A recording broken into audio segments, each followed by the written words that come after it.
All right. So today I made a video where I was just rambling and conceptualizing things and spitballing, basically, kind of figuring things out as I go while playing some video games in the background. And then I asked Grok, the AI for Twitter or X, to refine some of the details. I gave it 4 prompts that I'll read out and the responses and so on for a video. So this is basically the core details of my previous video, made more formatted into more coherent frameworks. So could you do a detailed analysis of my video's concepts and themes? Not the video game part, but the me talking part. And then Grok says, the video is a reflective monologue rant by the creator KJ over gameplay footage, exploring epistemology, human limitations, systems versus simulations, experience versus abstraction, and ties to ethics, politics, economics, and theology. Core thesis: simulations versus reality, maps versus territory. The central idea contrasts mental models or simulations, our internal representations, plans, theories, or abstractions of how the world works, with actual systems or reality, the complex, entropic, experiential territory that always exceeds our models. Why free markets are better than socialism. Central planning is a limited simulation that cannot encompass all variables, feedback, or unknowns in a real economy. It leaves out critical details and creates losers. Free markets harness distributed experience, trial and error, and local knowledge, echoing Hayekian ideas without naming them. By the way, I've never read Hayek, the Austrian economist or whatever. So this is something I came up with on my own, essentially. Analogous failures. Eugenics, top-down control of human outcomes, fails for similar reasons. Reality's complexity dwarfs the planner's model. Log off and touch grass, LARPers in mom's basement, and rookies versus veterans illustrate the same gap. Simulated understanding lacks the depth of direct engagement. Entropy and observer limits. Referencing Maxwell's demon, the speaker notes that being inside the system limits full comprehension. A nod to epistemic humility and second law constraints on perfect information. This isn't postmodern relativism. Truth is stranger than fiction, and there's an objective reality. It's pragmatic realism. Models are useful but incomplete approximations.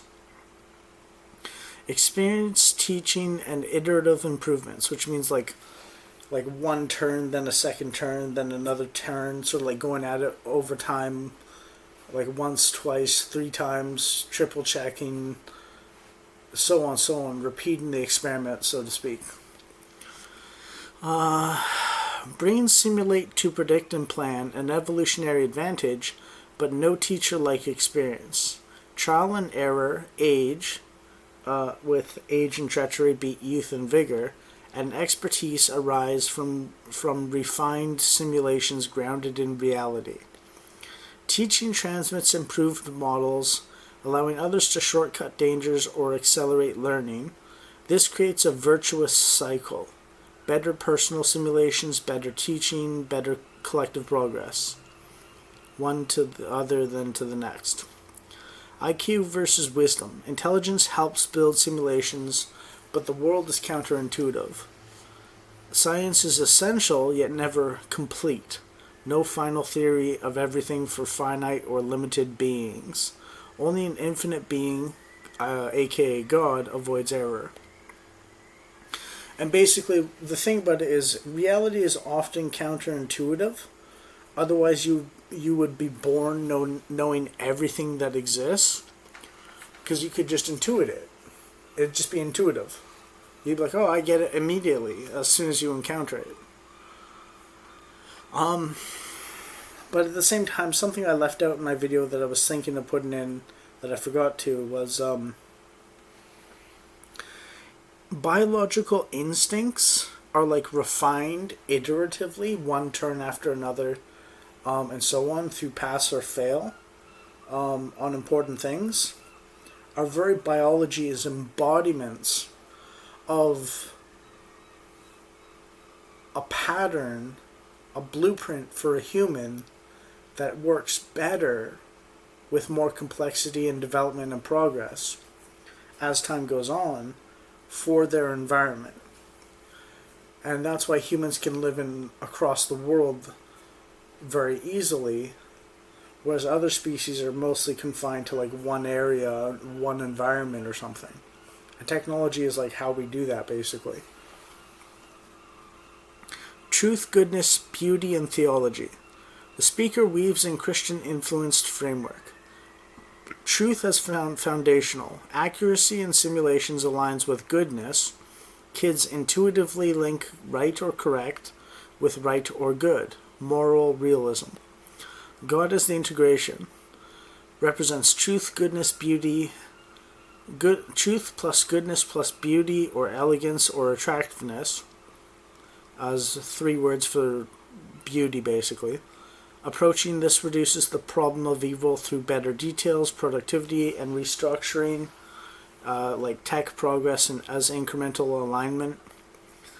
Jesus as archetype. Self-sacrifice for expansion or influence. Humility, knowing limits while acting on capabilities. And concrete embodiment of abstractions. As a person. Not a rock, not an animal, not a concept. As a person. Which means we can imitate him because we're also people. Ties to Jordan Peterson-like ideas. A good man can be monstrously capable but chooses rightly. Defense of justice. Aggression when needed for protection, expansion. Humility, courage, risk-taking, and adventure are key. Recognize limits but act anyway. Over-control, whether personal or societal, fails due to model-reality mismatch. Model/reality mismatch. Abstractions, idolatry, and societal risks. Useful abstractions, language, tools, and science enable progress, but become dangerous when fetishized or idolized. Treating the map as the territory leads to societal decay. Diversity of opinion, not ideological purity, helps counter personal bias or corruption. Jerkcast has a point. Memes highlight extracting truth from imperfect sources. Freedom of expression and skepticism, take it with a grain of salt, foster better collective simulations. Merit plus character matter for leadership. Agreement does not equal correctness. Political economic implications. Pro-free markets, anti-central planning, pro-natural selection over eugenics. Anti-corporate committee design. Examples are games by gamers is better than by executives. Expertise from lived experience trumps detached simulation. Decentralization and limited control are wiser. No one, even a benevolent person, can competently run everything. Merit, character, and distributed decision-making win. Style and delivery themes. The format itself embodies the ideas, raw, experiential, rant with gameplay over polished production. Pauses for focusing on playing the game. Admitted learning as you go, notes checking, and distractions show humility and the messiness of real thinking versus scripted simulation. It's truth is stranger than fiction. Inaction, unpolished but grounded. Overall strengths and coherence. This is a coherent personal philosophy blending epistemic humility plus realism, evolutionary or pragmatic views of knowledge, classical liberal economics, Christian ethics, truth, goodness, beauty, sacrifice, humility, justice, anti-utopian skepticism of top-down control.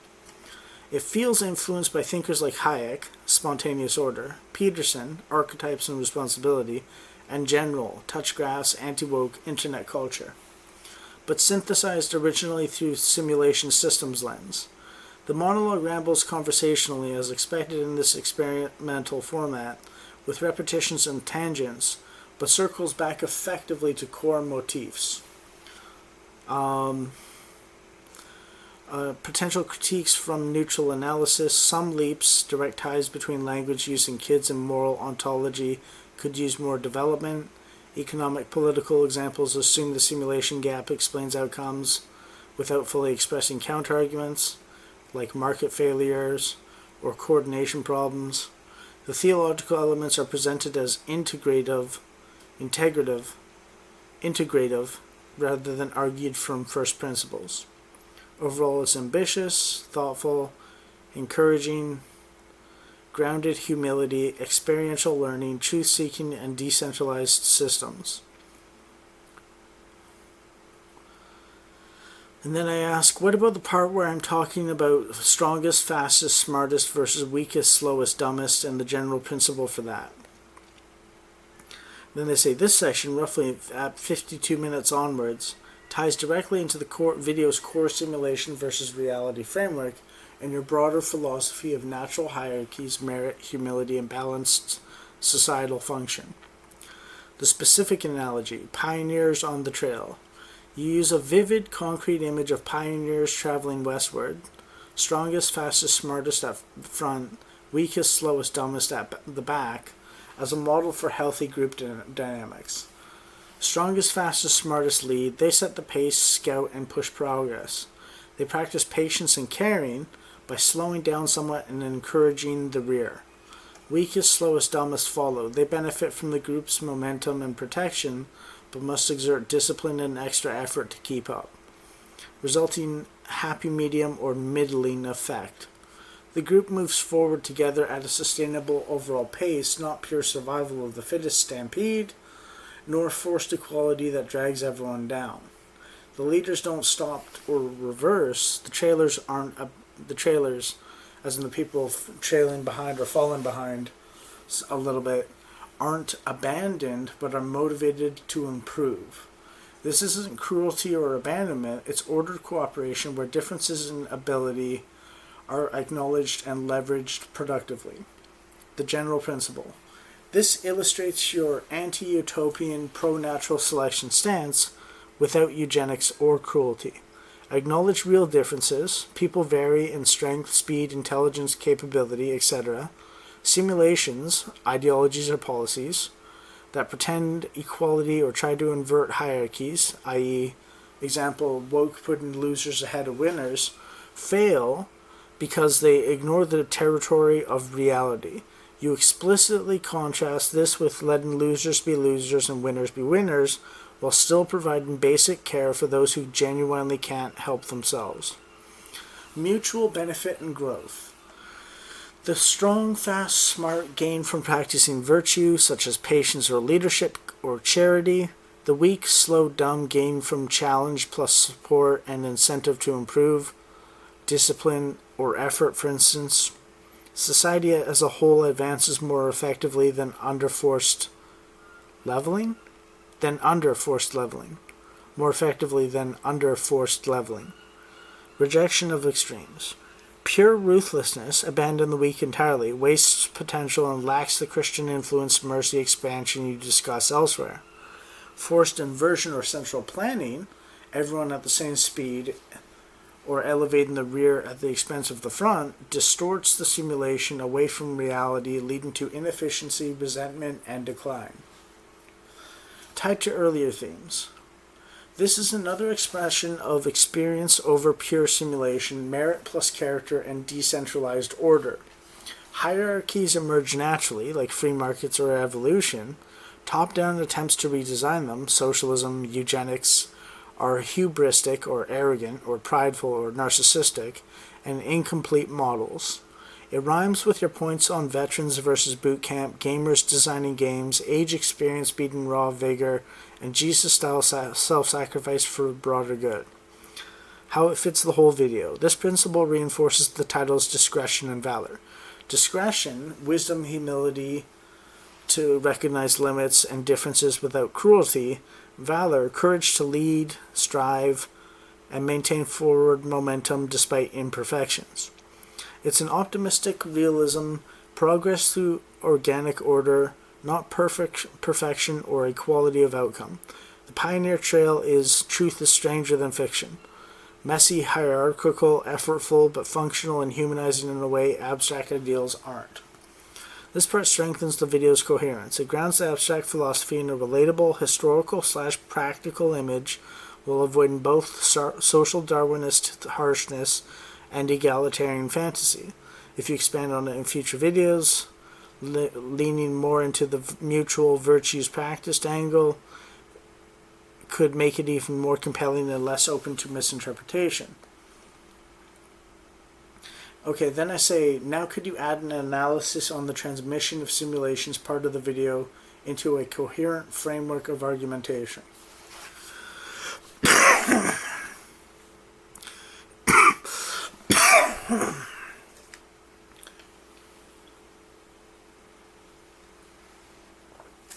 So,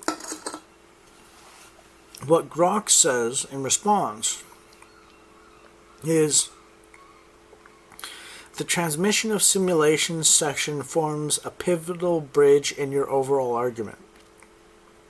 It moves from the core problem, limited, imperfect, individual simulations of reality, to a practical solution, teaching, dialogue, and cultural inheritance as mechanisms for collective improvement. Coherent argumentative framework.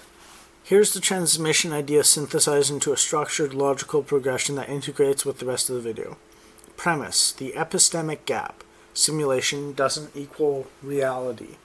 Human minds create internal simulations, mental models, abstractions, plans, theories to navigate the world. These are useful but always incomplete due to entropy, observer limitations, finite information or limited information, and complexity. Example, Maxwell's demon reference. No simulation fully captures the territory. This explains failures of central planning, socialism and eugenics, over-reliance on theory without experience, and why touch grass matters. Basically, you can walk through a field in Minecraft that has a bunch of grass, or you can actually walk on a lawn with your toes on the dirt and the grass, and which one do you feel is more real and actually fulfilling? You know. And the courage is, yeah, if you play in the mud, you might actually get dirty or like get some bacteria, but like if you never play in the dirt, you'll never grow stronger or have that real experience, and you'll be miserable. So key 2 is key insight transmission as a partial bridge. Even though the simulation is not the actual thing, transmitting refined simulations via teaching, explanation, storytelling, or role modeling allows others to approach reality more effectively and safely than pure trial and error. You don't need perfect knowledge to be helpful. You pass on important details, structures, or frameworks that accelerate learning and reduce unnecessary risk.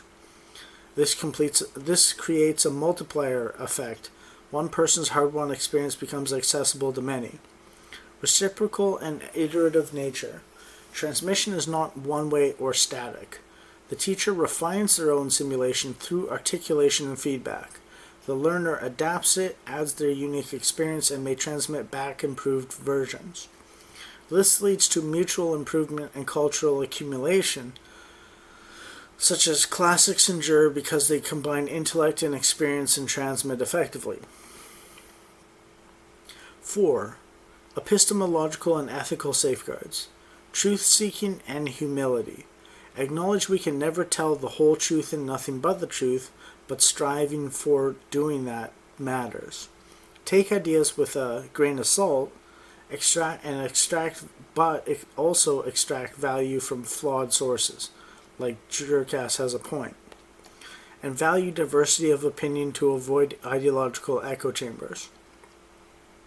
Freedom of expression, essential for testing and refining transmitted models. Suppressing it or demanding blind, quote-unquote, trust the experts blocks iteration. Tied to goodness. Accurate simulations align with helpful outcomes. Truth and goodness converge. God represents their integration with beauty and elegance, and also as a person. And that being a person who can do it is actually important because it shows us that we can kind of do it too, even if less than them. 5. Risks and limits of transmission. Distortion or loss. Receivers may misunderstand, add imagined elements, or lack the prerequisite experience to fully grasp it. Idolatry of abstractions. Over-fetishizing transmitted models, treating the map as the territory, leads to societal decay. Necessity of direct experience. Transmission supplements but does not replace reality testing. This loops back to why veterans are better than rookies and entrepreneurs are better than pure theorists, etc. 6. Broader implications, political, cultural, theologically. Decentralized progress. Free markets, natural selection, and open discourse function as distributed transmission systems better than top-down imposition of a single, quote-unquote, perfect simulation. Because you cannot have a genuinely perfect simulation unless you're actually God, and no one of us is God. Role models and inheritance. Jesus exemplifies effective transmission, embodying it's as a person, abstractions like self-sacrifice, expansion, justice, in a concrete, attractive person. Classics and traditions do the same across generations. Societal ordering. Let capable people lead or transmit, while supporting the less capable, pioneer trail analogy, without inverting or reversing natural gradients, such as don't put losers ahead of winners. This enables collective forward movement. Overall argumentative strength. Thesis. Reality exceeds any individual or planned simulation, but humans can make meaningful progress through humble, iterative transmission of refined models grounded in experience, guided by truth-seeking, humility, and virtue. Structure. Problem. The gap between reality and our simulation of it. Mechanism. Transmission of models. Safeguards. Humility, diversity, freedom. And then application, economics, culture, ethics, to theological grounding, integration of truth, goodness, beauty. This framework is pragmatic and anti-utopian.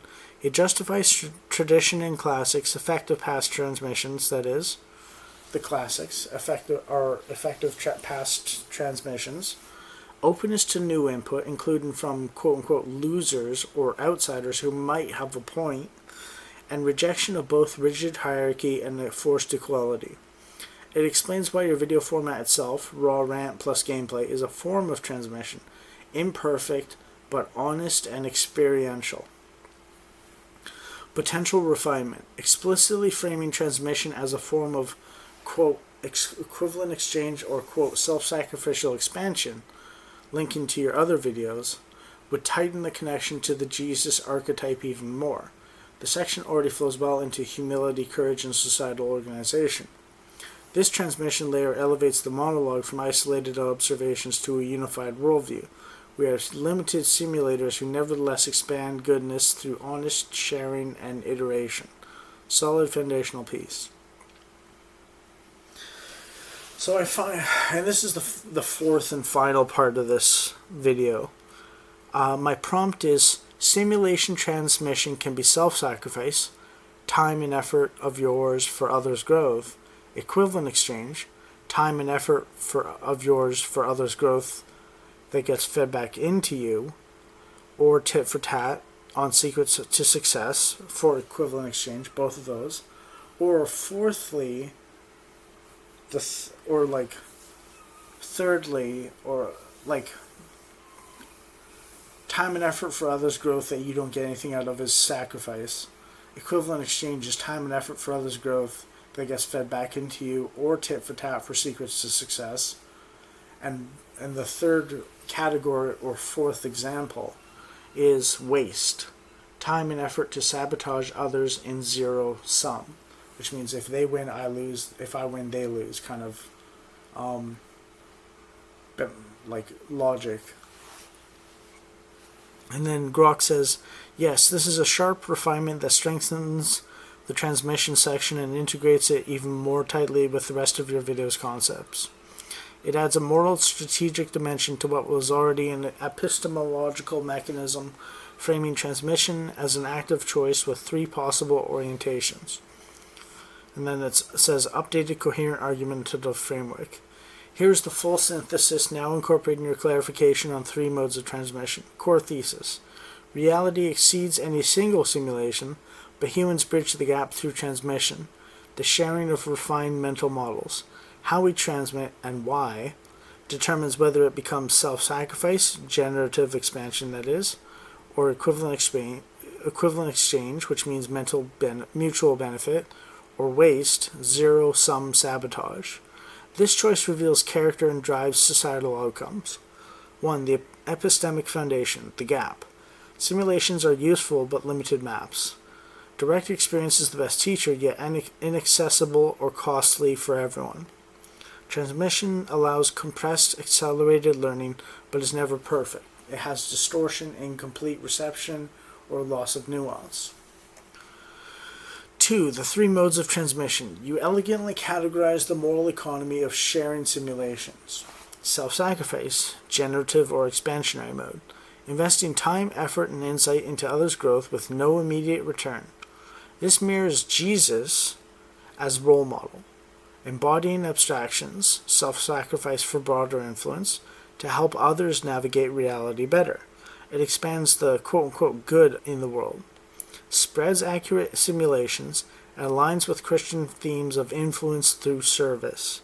Pioneers at the front slowing down to encourage the rear is a practical example. Outcome: long-term cultural accumulation, civilizational progress, and personal legacy. It reduces the problem of evil incrementally through better aligned actions. Equivalent exchange or reciprocal tit-for-tat mode. Mutual investment: I share my simulation or secrets to success, you share yours, or apply them, the ones I give you, and feed improvements back to me. This includes teaching learning loops where both parties refine their models, iterative dialogue, freedom of expression, and grain of salt discernment. It explains why classics endure, why diversity of opinion helps, and why markets, which is voluntary exchange, outperform central planning. Outcome: faster collective refinement of simulations, innovation, and resilient systems. It embodies the it takes all kinds while rewarding contribution. And then it gets into waste, sabotage, or zero-sum mode.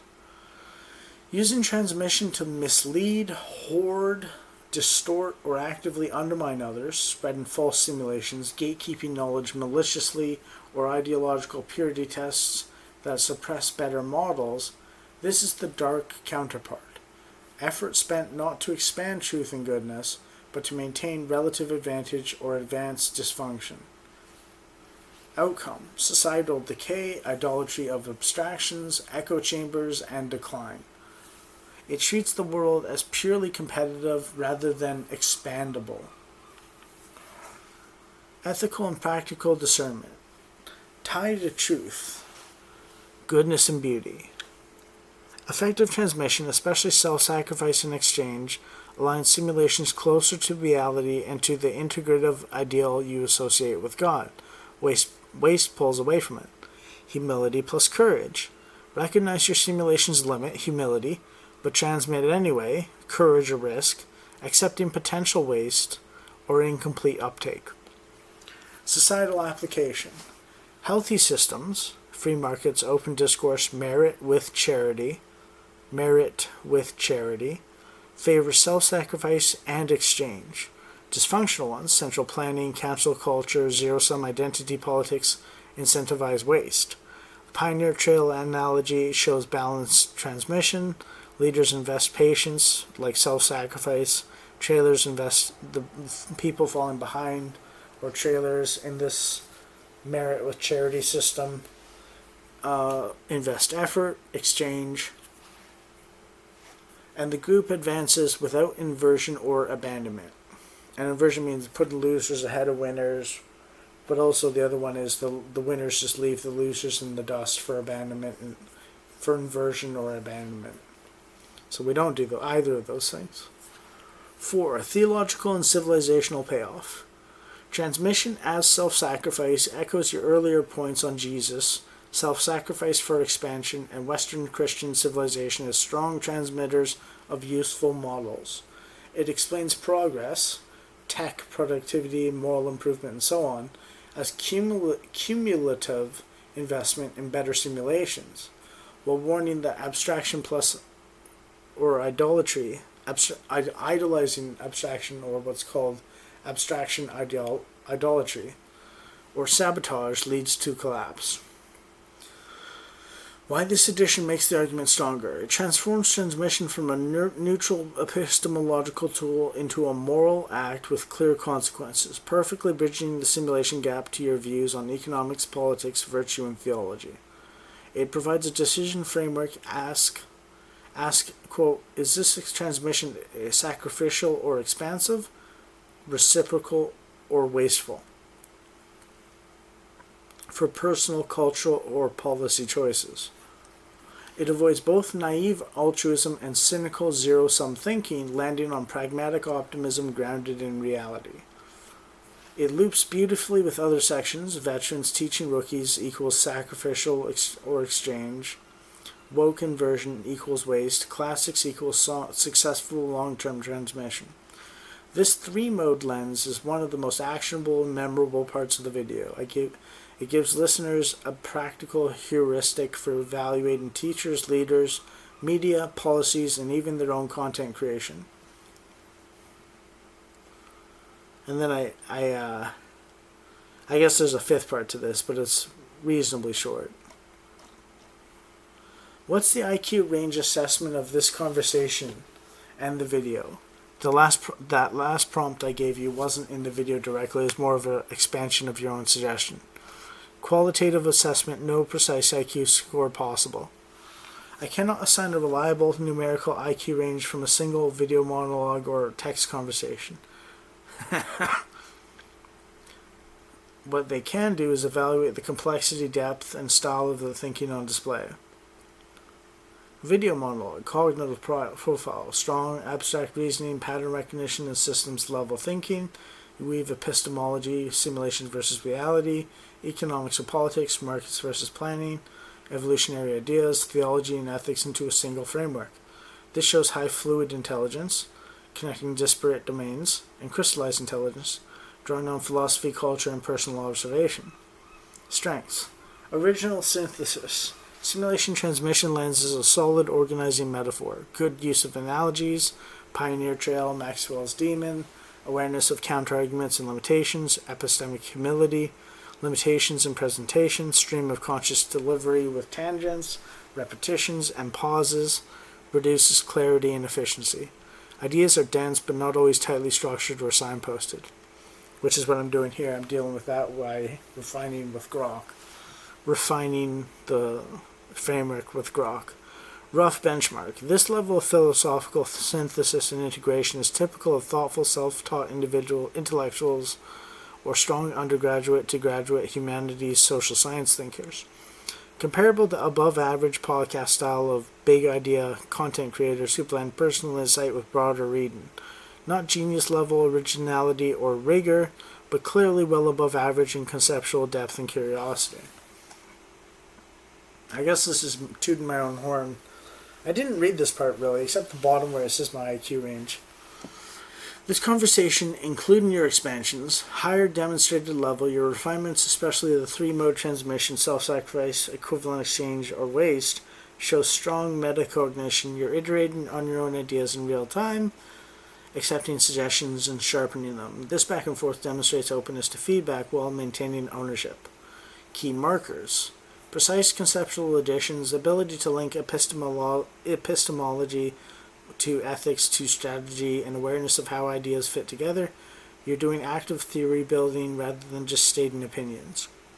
Overall range, very rough and formal. Video alone, solid 115 to 130 IQ range. Territory, bright to very bright, capable of complex original synthesis, but benefits from more polishing and structure. Conversation plus expansions. Pushes toward the higher end or slightly above 125 to 135 or more, because the iterative refinement and integration are stronger here. True high range performance 140 plus usually shows exceptional elegance, compression, or groundbreaking novelty that stands up to expert scrutiny. Your work is thoughtful and coherent, but still has the raw exploratory quality of someone developing their system in public. Strengths like big picture systems thinking and moral framing often matter more in real life than raw IQ anyway. And basically the bottom line, clearly above average to gifted for philosophical content creation work. Material has real potential, tightening structure, reducing tangents, and developing the transmission framework further with the 3 modes could make it quite compelling. The humility and curiosity you show are high value traits that amplify effective intelligence. Okay, so that's basically all there is to it.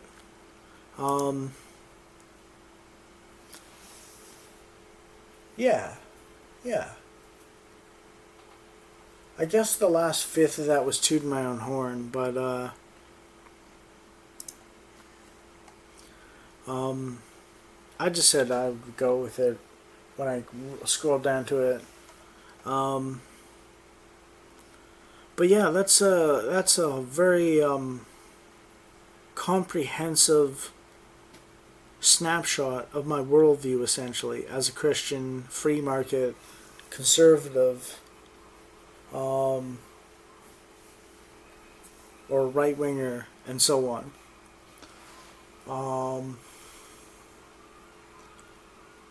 It's a relatively traditional worldview, even if they couldn't put it into words exactly necessarily.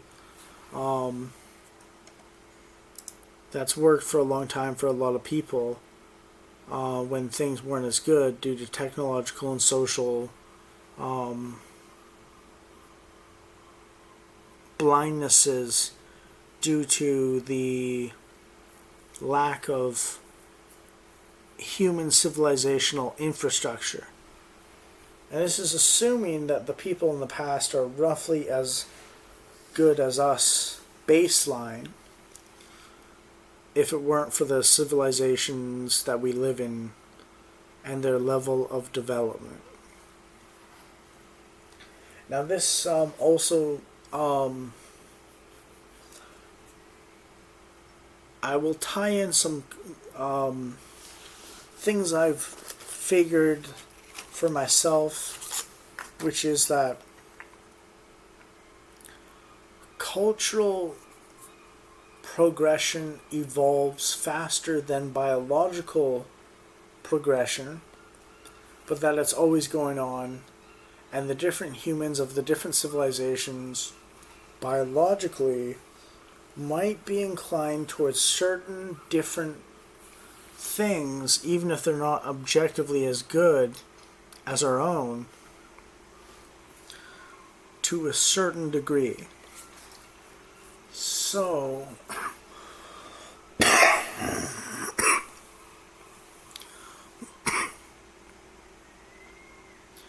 what that means is there's intergroup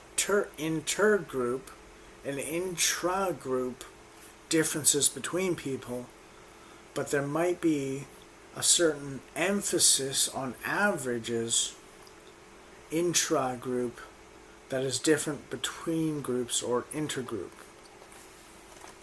And these might affect which civilization is the best possible one for them at that given time biologically.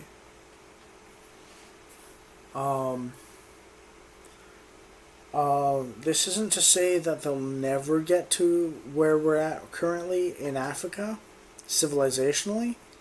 It's to say that where they're at the moment biologically and culturally is less good than our own.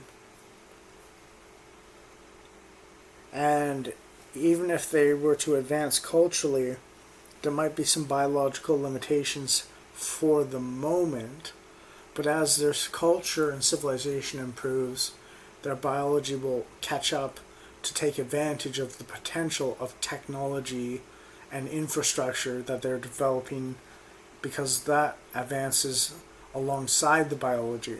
So this isn't an argument to shut out Africa completely. It's an argument that we should actually let them advance at their own pace to some extent, with trade and stuff like that being a thing, without necessarily inviting all of them to come over, because we like our superior civilization and they prefer their own civilization, even if we think it's less good.